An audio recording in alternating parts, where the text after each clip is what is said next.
6월 22일 허브교회 일부 예배에 나오신 모든 성도님들을 예수님의 이름으로 환영하고 축복합니다. 잘 오셨습니다. 네. 옆 사람과 인사를 나누시겠습니다. 하나님만 예배하십시오. 예, 잘하셨습니다. 하나님만 예배하시는 여러분 되시기를 축복합니다. 저는 오늘 송아지를 경배한 이스라엘이라는 제목으로 출애굽기 32장 1절에서 35절 본문을 가지고 설교를 하겠습니다. 오늘 내용이 굉장히 길거든요. 제가 이것을 나눠서 설교를 하려고 했는데 도저히 안 돼가지고 설교가 기니까 졸지 마시고 잘 들어주시기를 부탁드리겠습니다. 모세가 시내산 정상에서 하나님을 만나고 있는 동안 산 아래에서는 백성들이 금송아지를 만들고 경배하여 부패해졌습니다. 하나님은 이스라엘 백성을 진멸하고 모세를 통해 큰 나라를 세우겠다고 하셨지만 모세는 자기의 생명을 걸고 하나님께 백성을 위해 중보 기도를 합니다. 이것이 오늘 설교의 주요 내용입니다. 1, 2절을 같이 읽겠습니다. 백성이 모세가 산에서 내려옴이 더딤을 보고 모여 백성이 아론에게 이르러 말하되 일어나라 우리를 위하여 우리를 인도할 신을 만들라. 이 모세 곧 우리를 애굽 땅에서 인도하여 낸 사람은 어찌 되었는지 알지 못함이니라. 아론이 그들에게 이르되 너희의 아내와 자녀의 귀에서 금고리를 빼어 내게로 가져오라. 모세가 시내산 정상에서 하나님과 머무르는 동안 산 아래에서 사건이 발생합니다. 백성이 모세가 산에서 내려오지 않자 그들을 애굽에서 인도해낸 모세가 어찌 되었는지 알지 못하기 때문에 아론에게 그들을 인도할 신을 만들라고 요구한 것입니다. 여기서 이스라엘 백성이 말하는 태도를 보십시오. 이들에게서 모세에 대한 존경이나 감사가 보입니까? 모세가 아직도 돌아오지 않아서 모세의 안위를 걱정하는 모습입니까? 모세는 하나님께 순종해서 이스라엘을 애굽의 종살이에서 구해낸 구원자입니다. 그럼에도 불구하고 백성들이 모세의 헌신에 대해 감사하지도 않고 그를 존중하는 태도를 보이지도 않습니다. 즉, 이 사람들 마음속에는 감사가 전혀 없다는 것입니다. 이 사람들은 하나님과 모세를 믿지 않고 의존만 한 것입니다. 모세가 앞에서 인도하니까 감사하지도 않고 존중하지 않으면서도 그냥 따라온 것입니다. 그러다가 모세가 나타나지 않으니 이제 다른 신으로 쉽게 갈아타려고 하는 것입니다. 이것을 우리는 냄비 근성이라고 합니다. 냄비처럼 쉽게 달아올랐다가 쉽게 식어버리는 우리의 마음을 표현한 것입니다. 앞에서 이들이 하나님의 명령을 준행하겠다고 한 목소리로 고백한 것이 아무런 의미가 없다는 것을 드러내는 사실입니다. 아론은 이스라엘 군중들의 강압적인 요구에 두려워하며 그들의 아내나 자녀의 금고리를 떼어 가져오라고 말합니다. 여기서 아론은 이스라엘 백성의 지도자로서 제대로 반응하지 않고 굴복합니다. 아론이 백성들에게 제대로 설득했다면 그 결과가 어떻게 되었을지 모릅니다. 아론은 모세에 대한 백성들의 의혹을 묵인했고 백성에게 모세가 돌아오기까지 기다리라고 명령한 것을 상기시키지도 않았습니다. 이스라엘 백성과 아론은 이렇게 함으로써 모세의 인격을 모독했습니다. 또한 모세는 아론만 단독으로 자기의 대리자로 세우지 않고 훌을 같이 세웠습니다. 두 사람 외에도 이스라엘 백성에게는 나답과 아비후도 있고 이스라엘 장로 70명이 있었습니다. 아론이 자기 혼자 결정하지 않고 그들과 상의가 필요하다고 말해서 백성을 설득하거나 시간을 확보할 수 있음에도 그렇게 하지 못한 것입니다. 그랬음에도 불구하고 아론은 나중에 모세 앞에서 자기의 책임을 회피하는 발언을 합니다. 3절에서 6절까지 같이 읽겠습니다. 모든 백성이 그 귀에서 금고리를 빼어 아론에게로 가져오매 아론이 그들의 손에서 금고리를 받아 부어서 조각칼로 새겨 송아지 형상을 만드니 그들이 말하되 이스라엘아 이는 너희를 애굽 땅에서 인도해낸 너희 신이로다 하는지라. 아론이 보고 그 앞에 제단을 쌓고 이에 아론이 공포하여 이르되 내일은 여호와의 절일이니라 하니 이튿날에 그들이 일찍이 일어나 번제를 드리며 화목제를 드리고 백성이 앉아서 먹고 마시며 일어나서 뛰놀더라. 모든 백성이 금고리를 빼어서 아론에게 가져오니 아론이 그것을 받아 부어서 조각칼로 송아지 형상을 새겼습니다. 4절에서 분명히 아론이 조각칼로 새겨 송아지 형상을 만들었다고 서술한 것을 기억하십시오. 그리고 이는 이스라엘을 애굽 땅에서 인도해낸 너희의 신이라고 하며 그 앞에 제단을 쌓았습니다. 그리고 내일은 여호와의 절일이라고 말합니다. 다음 날에 아침 일찍 일어나서 그들이 번제와 화목제를 드리고 백성이 앉아서 먹고 마시며 뛰놀았습니다. 이스라엘 백성이 하나님과 언약한 것을 버리고 방자하게 우상에게 제물을 바치고 경배한 것입니다. 여기서 아론과 이스라엘이 무엇을 잘못한 것인지 살펴보겠습니다. 아론이 이 일에서 맡은 역할은 물론 범죄적으로도 무기력했습니다.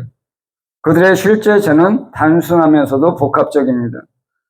첫 번째 사실은 그들이 인간이 만든 신을 요구하고 숭배했다는 것입니다. 그리하여 금을 모아서 녹여 송아지를 만들었습니다. 이 금의 상당 부분은 하나님께서 친히 애굽 사람들의 눈에 이스라엘 백성에 대해 호감을 갖게 해서 얻은 애굽의 전리품이었을 것입니다. 그러나 이제 주님의 구속사역으로 가져온 분은 우상을 만드는 데 탕진되었고 다시는 누리지 못했습니다. 하나님이 주신 은혜의 선물을 하나님을 배반하는 용도로 사용한 것입니다. 이것이야말로 배역이고 배반인 것입니다. 두 번째는 이스라엘 백성이 하나님을 우상처럼 생각했다는 것입니다.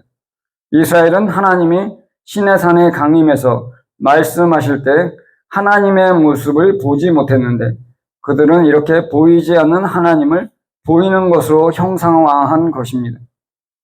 세 번째는 아론이 내일은 여호와의 절일이라고 했는데 다음날 이스라엘은 금송아지 우상에게 제사하고 경배했습니다. 아론은 백성을 다시 하나님께로 돌이켜야 하는 지도자인데도 불구하고 오히려 백성을 더욱 범죄의 길로 인도했습니다.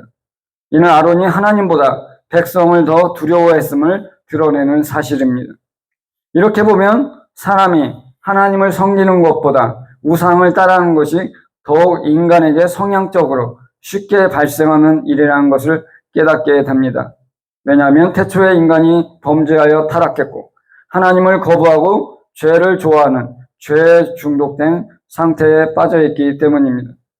오늘 이스라엘 백성이 금송아지에게 경배하고 뛰놀았다는 사실이 그것을 드러냅니다. 거북이의 성도 여러분, 이스라엘 백성은 보이지 않는 하나님을 보이는 우상으로 변절시켰고 절하시켰습니다. 창조주를 피조물의 형상으로 바꿔버린 것입니다. 오늘날도 이런 어리석고 거짓된 믿음이 우리에게도 있음을 인정하지 않을 수 없습니다. 하나님은 하나님이지 우상이 아닙니다. 내가 하나님을 조종하려고 생각하거나 하나님을 나의 욕구를 채워주는 존재로 생각하는 것은 하나님을 하나님이 아닌 우상처럼 믿는 것입니다.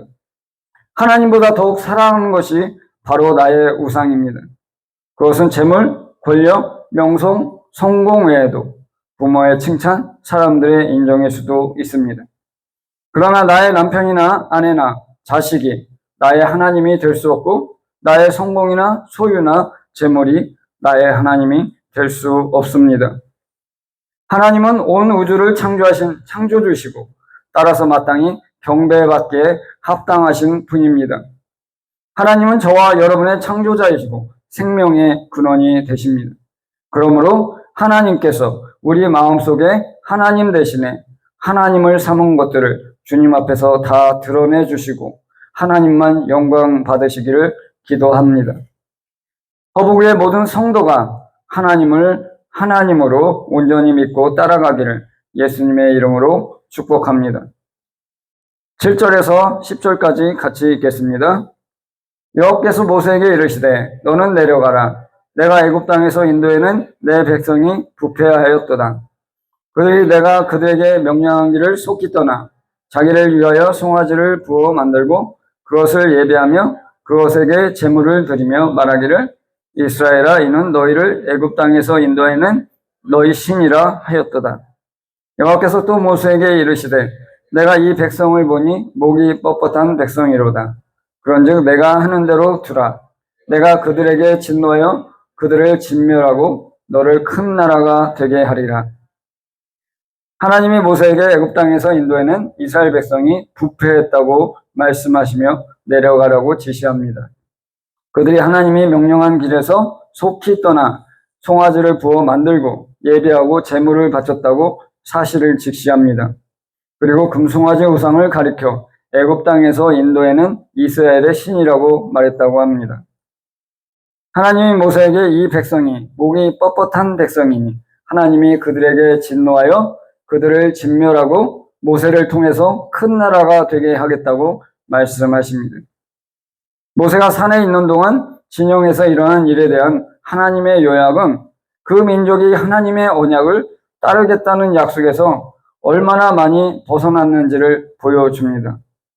모든 사람이 참여하지 않았더라도 많은 사람이 열성적으로 참여했고 나머지는 그들을 부인하는 행동을 하지 않았습니다. 그 결과 전체적으로 균형적으로 그 민족은 단순히 그들이라고 묘사될 수 있습니다. 8절에서 그들이 내가 그들에게 명령한 길을 속히 떠났다는 이스라엘의 언약 불성실에 대한 하나님의 평가를 나타냅니다. 9절에서 목이 뻣뻣한 백성이라는 표현은 구약 성경에서 자주 등장하며 이스라엘 백성의 완고함과 반항적인 성격을 나타내는 데 사용되었습니다. 이 표현은 주인의 멍에를 매지 않으려는 동물의 이미지를 연상시키며 출애굽기와 신명기에서 여호와나 모세가 이스라엘 백성을 지칭할 때 사용했습니다. 이스라엘 백성의 이러한 완고함은 여러 사건에서 드러났는데 특히 이번에 모세가 시내산에 올라가 있는 동안 금송아지를 만든 사건이 아주 대표적입니다. 뒤에서 나오는 내용으로 이에 대해 하나님은 진노하셨고 이스라엘 백성을 진멸하려고 하셨으나 모세의 중보기도로 인해 그 뜻을 돌이키셨습니다. 그러나 하나님은 여전히 이스라엘 백성의 죄를 보응할 것이라고 말씀하셨고 그들과 함께 가나안으로 올라가지 않겠다고도 하셨습니다. 이러한 하나님의 말씀은 이스라엘 백성에게 큰 충격을 주었습니다. 모세는 이스라엘의 완악함에 지치기도 했지만 그럼에도 불구하고 그들을 위해 계속해서 하나님께 탄원했습니다. 11절에서 14절까지 같이 읽겠습니다. 모세가 그의 하나님 여호와께 구하여 이르되 여호와여 어찌하여 그 큰 권능과 강한 손으로 애굽 땅에서 인도해 내신 주의 백성에게 진노하시나이까? 어찌하여 애굽 사람들이 이르기를 여호와가 자기 백성을 산에서 죽이고 지면에서 진멸하려는 악한 의도로 인도해 내었다고 말하게 하시려 하나이까? 주의 맹렬한 노를 그치시고 뜻을 돌이키사 주의 백성에게 이 화를 내리지 마옵소서. 주의 종 아브람과 이삭과 이스라엘을 기억하소서. 주께서 그들을 위하여 주를 가리켜 맹세하여 이르시기를 내가 너희 자손을 하늘의 별처럼 많게 하고 내가 허락한 이 온 땅을 너희의 자손에게 주어 영원한 기업이 되게 하리라 하셨나이다. 여호와께서 뜻을 돌이키사 말씀하신 화를 그 백성에게 내리지 아니하시니라. 모세가 하나님께 이스라엘 백성을 위해 중보기도를 합니다. 방금 전에 하나님이 모세에게 말씀하신 내용을 철회해 달라고 간구한 것입니다. 모세는 어찌하여 주의 큰 권능과 이적으로 애굽 땅에서 인도해낸 주의 백성에게 진노하시냐고 반문하며 애굽 사람들이 하나님이 자기 백성을 산에서 죽이고 지면에서 진멸하고 인도해내었다고 말할 것이라고 합니다. 이것은 하나님이 이스라엘을 진멸하겠다는 것은 하나님의 이름을 가리고 그 영광에 흠을 내는 일이라고 말한 것입니다. 하나님이 주의 이름을 걸고 이스라엘 열조에게 맹세하신 그들의 자손을 하늘의 별처럼 많게 하고 이 온 땅을 자손에게 주어 영원한 기업이 되게 하겠다는 약속을 기억해 달라고 간구합니다. 맹렬한 노를 그치고 뜻을 돌이켜 백성에게 화를 내리지 말라고 간구합니다. 사실 하나님이 현재 이스라엘 백성을 다 진멸하고 모세의 후손들을 세워서 큰 나라를 이루게 하시고 가나안을 기업으로 주시는 것은 열조와의 약속에 위배된 것은 아닙니다. 그 약속은 여전히 유효하고 다만 시간적으로 지연되고 대상이 세대가 바뀌는 것입니다. 그럼에도 불구하고 모세는 이것을 구하지 않고 백성들의 죄를 용서해 달라고 간구하는 것입니다. 즉 모세 안에 인간적인 야망이 전혀 없다는 것입니다. 하나님께서는 모세의 간구를 들으시고 뜻을 돌이켜 그 백성에게 말씀하신 화를 내리지 아니하셨습니다. 하나님이 이렇게 결정하신 것은 인간의 연약함을 아시기 때문이라고 저는 생각합니다. 죄로 인해 타락한 인간이 신실하지 못한 존재가 되었다는 사실입니다. 15절과 16절을 읽겠습니다. 모세가 돌이켜 산에서 내려오는데 두 증거판이 그의 손에 있고 그 판의 양면 이쪽 저쪽에 글자가 있으니 그 판은 하나님이 만드신 것이요 글자는 하나님이 쓰셔서 판에 새기신 것이더라. 모세가 산에서 내려올 때 그의 손에 두 증거판이 있었고 판의 양면에는 글자가 새겨져 있었습니다. 그 판은 하나님이 만드시고 글자는 하나님이 친히 손가락으로 판에 새긴 것입니다. 15절과 16절에서 돌판에 관해 4가지 진실을 알 수 있습니다. 모세는 돌판을 전달하는 중재자였습니다. 왜냐하면 돌판은 그의 손에 있었기 때문입니다. 돌판은 이스라엘에게 중요했습니다. 증거, 즉 신성한 성품의 선언이었던 것입니다. 돌판은 완전하고 신성 불가침했습니다. 돌판의 양면에 새겨져 다른 것을 추가할 여지가 없었습니다. 돌판은 권위가 있었습니다. 돌판은 일반적으로 하나님의 작품이요. 세부 사항과 표현은 하나님의 기록이었습니다. 31장 18절을 보겠습니다. 여호와께서 시내산 위에서 모세에게 이르시기를 마치신 때 증거판 둘을 모세에게 주시니 이는 돌판이요 하나님이 친히 쓰신 것이더라. 여기 18절에서 친히로 번역된 히브리어는 손가락으로라는 뜻의 구문입니다. 즉 하나님이 자기 손가락으로 돌판에 계명을 쓰셨다는 것입니다. 18절은 다음과 같이 번역하는 것이 더 좋습니다. 여호와께서 시내산에서 모세에게 말씀을 마치신 후에 증거판 둘, 곧 하나님이 손가락으로 쓰신 돌판을 그에게 주시니라. 여기서 돌은 돌판의 영구성을 나타내고 하나님의 손가락은 그분의 말씀과 뜻을 직접적으로 개인적으로 표현한 것으로 구속력이 있고 권위가 있음을 나타냅니다. 출애굽기 24장 12절을 읽겠습니다. 여호와께서 모세에게 이르시되 너는 산에 올라 내게로 와서 거기에 있으라.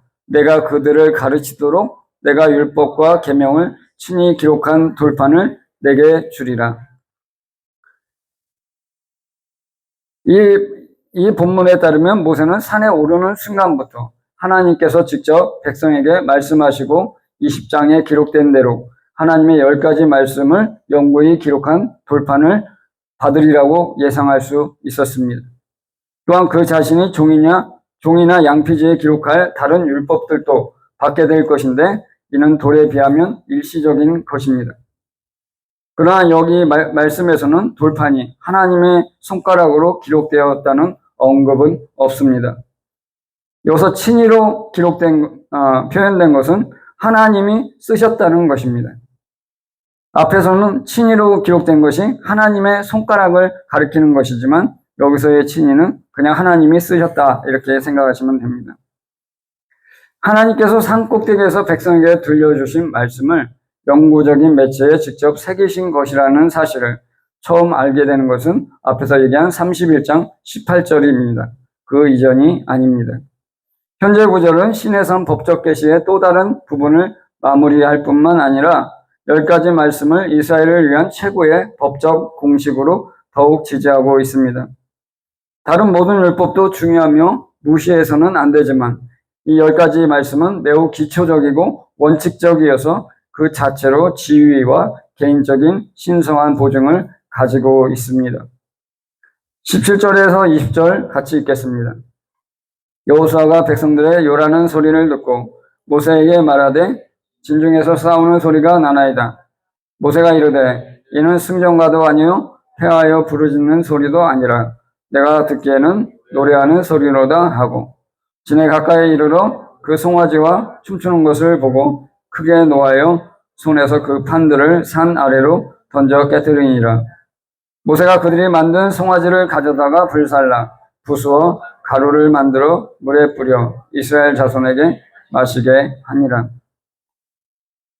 백성들의 요라는 소리가 들리니 여호수아가 진중에서 싸우는 소리가 난다고 말했습니다. 모세는 승전가도 패전가도 아니고 노래하는 소리라고 대답했습니다. 모세는 들려오는 소리를 듣고 진영에서 지금 무슨 일이 일어나고 있는지 감을 잡은 듯합니다. 진에 가까이 이르러 금송아지와 춤추는 사람들을 보고 모세가 크게 노해서 손에서 두 증거판을 산 아래로 던져서 깨뜨렸습니다. 모세가 금송아지를 불살라 부수어 가루로 만들고 물에 뿌려서 이스라엘 자손에게 마시게 했습니다.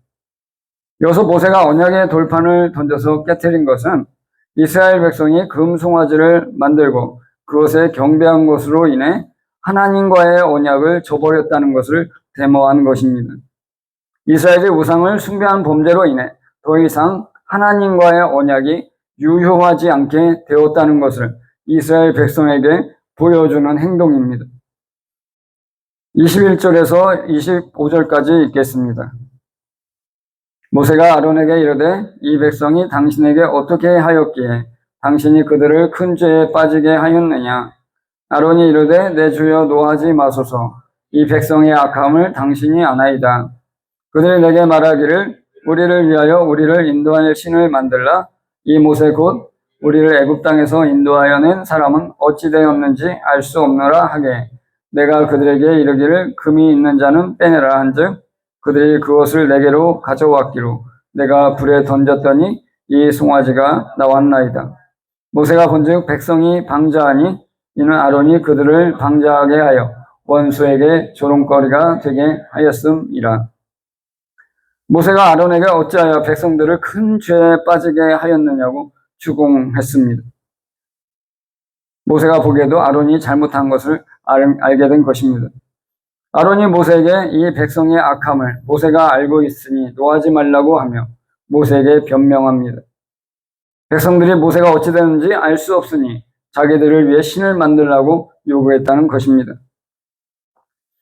아론이 백성들이 금을 자기에게로 가져왔기에 불에 던졌더니 송아지가 나왔다고 변명합니다.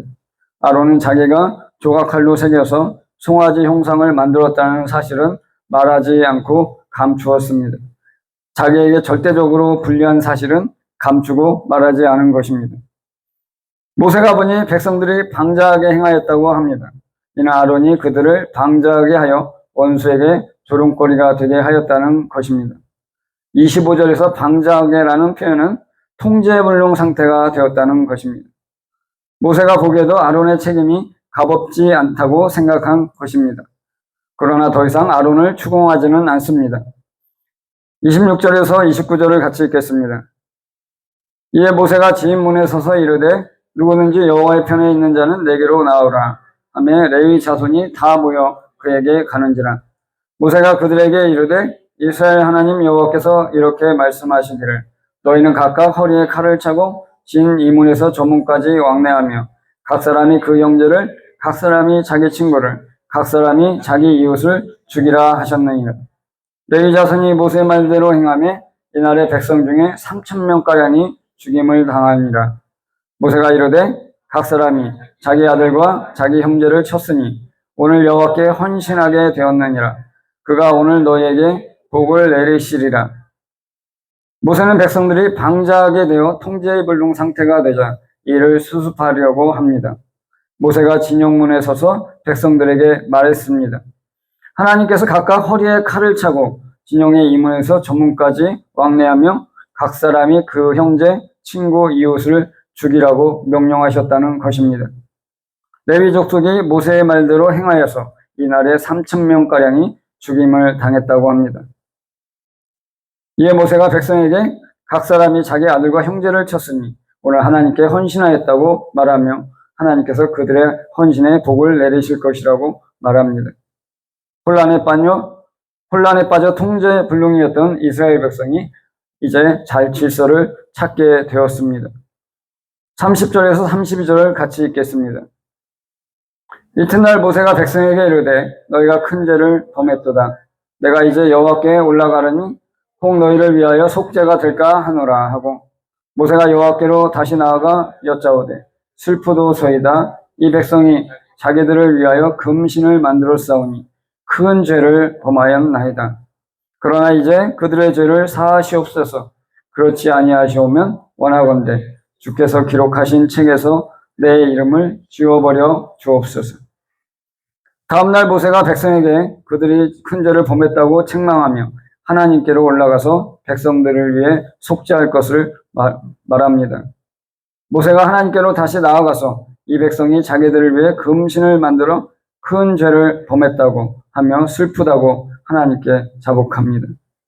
그러나 이제 그들의 죄를 사하여 주시고 그렇지 아니하실 거면 자기 이름을 주님의 책에서 지워달라고 간구합니다. 백성들의 범죄를 위해서 하나님 앞에 나아가 중보기도하는 모세의 마음을 여러분은 이해할 수 있습니까? 거기에 더하여 하나님의 책에서 자기의 이름을 지워서라도 백성들의 죄를 용서해 달라고 간구하고 있습니다. 하나님이 기록한 책이 무엇입니까? 바로 계시록 20장에서 언급된 생명책입니다. 계시록 20장 12절과 15절을 읽겠습니다. 또 내가 보니 죽은 자들이 큰 자나 작은 자나 그 보좌 앞에 서 있는데 책들이 펴 있고 또 다른 책이 펴졌으니 곧 생명책이라. 죽은 자들이 자기 행위를 따라 책들에 기록된 대로 심판을 받은지 누구든지 생명책에 기록되지 못한 자는 불못에 던져지더라.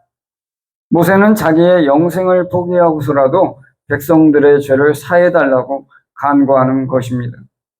자기 백성 이스라엘이 멸망하지 않고 하나님의 축복을 누리기를 바랄 뿐입니다. 모세는 정말 사심이 없는 사람입니다. 이러한 모세의 기도는 예수님과 스데반이 했던 기도가 생각나게 합니다. 예수님이 십자가에서 하셨던 기도, 스데반이 돌에 맞아 죽어가면서 했던 기도, 그들의 죄를 사해 주소서라고 간구했던 그 장면이 생각나게 하는 모세의 태도입니다. 허북의 성도 여러분, 우리도 모세처럼 사랑하는 사람과 교회를 위해 기도해야 합니다. 우리 자녀들이 앞으로 굳건한 믿음으로 살아가게 해달라고 목숨 걸고 기도해야 합니다. 또한 사랑하는 남편과 아내가 하나님의 자녀로 합당하게 변화되는 은혜를 부어달라고 강구해야 합니다. 또한 교회가 영적 생명력을 회복해서 이 땅에서 구원의 통로가 되게 해달라고 기도해야 합니다. 교회 지체들의 믿음의 성장과 성숙을 위해서도 기도해야 합니다. 누구처럼 말입니까? 바로 오늘의 모세처럼 자기의 생명을 걸고 기도해야 합니다. 바라기는 허북의 모든 성도가 사랑하는 사람들과 교회를 위해서 마음을 찢고 전심으로 하나님께 기도할 수 있는 축복을 누리기를 예수님의 이름으로 축복합니다. 33절에서 35절까지 읽겠습니다. 여호와께서 모세에게 이르시되 누구든지 내게 범죄하면 내가 내 책에서 그를 지워버리리라. 이제 가서 내가 내게 말한 곳으로 백성을 인도하라. 내 사자가 내 앞서 가리라. 그러나 내가 보응할 날에는 그들의 죄를 보응하리라. 여호와께서 백성을 치시니 이는 그들이 아론이 만든 바 그 송아지를 만들었음이더라. 하나님이 모세에게 누구든지 하나님께 범죄하면 주님의 책에서 그를 지울 것이라고 말씀하십니다. 또한 모세에게 주의 사자가 앞서 가리니 이제 가서 하나님이 말씀하신 곳으로 백성을 인도하라고 지시합니다. 하나님은 보응하실 날에 그들의 죄를 보응하실 것이라고 하십니다. 하나님은 33절과 34절에서 하신 말씀대로 이스라엘의 범죄를 심판하시겠다는 약속을 지키셨습니다. 바로 민수기 14장 가데스 바네아에서 반역했던 이스라엘 출애굽 세대에 대한 하나님의 징계입니다. 그들은 40년 동안 가나안으로 들어가지 못하고 다 광야에서 죽었습니다. 대신에 그 다음 세대가 40년 동안 훈련되어서 가나안 땅으로 들어갔습니다. 오직 믿음으로 반응했던 두 사람, 갈렙과 여호수아만 들어갈 수 있었습니다. 허북의 성도 여러분, 하나님은 창조주이시고 종말의 심판자이십니다. 생명의 시작과 종말이 다 하나님 손에 있다는 것입니다.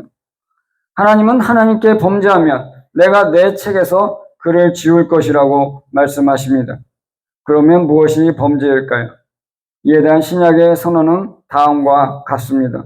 로마서 14장 23절입니다. 같이 읽겠습니다. 의심하고 먹는 자는 정죄되었나니 이는 믿음으로 쫓아 하지 아니한 영고라. 믿음으로 쫓아 하지 아니하는 것은 모든 것이 죄니라. 이 말씀처럼 우리가 믿음으로 하지 않는 모든 것이 죄라는 것입니다. 우리가 말하고 행동하는 어떤 것도 믿음으로 해야 한다는 것입니다. 심지어 우리가 기도하는 것도 믿음으로 해야 하는 것입니다. 왜냐하면 주님이 믿음으로 구하라고 하셨기 때문입니다. 기도하면서 의심하거나 기도하고 나서 믿지 않거나 하는 것도 하나님께 범죄하는 것임을 깨닫고 있나요? 하나님께 믿음이 빠진 찬양과 예배도 하나님께 범죄하는 것입니다. 우리가 다른 사람에게 베푸는 선행도 믿음으로 해야 하고, 우리가 배우자를 선택하는 것도 믿음으로 해야 하고, 직장을 선택하는 것도 믿음으로 해야 하는 것입니다. 여러분, 이러한 것들을 선택하고 행동할 때 믿음으로 하시나요? 아니면 여러분 자신의 생각과 바램대로 하시나요? 이렇게 말하면 교주주의가 아니냐고 하시는 분도 있을 것입니다. 교주주의가 아니라 저는 최소한 우리가 이러한 점에 유의하고 조심해서 가급적 모든 일에 믿음으로 반응하기를 바라는 마음에서 여러분에게 도전하는 것입니다. 저를 포함해서 호부교의 모든 성도가 종말에 하나님의 심판대 앞에 서게 될 때 하나님의 생명책에 기록되어 있어서 주님과 함께 영생을 누리게 되기를 간절히 바랄 뿐입니다. 하나님께서 여러분의 인생이 믿음의 여정이 되게 하시고 생명의 길로 인도해 주시기를 예수님의 이름으로 축복합니다. 같이 기도하시겠습니다.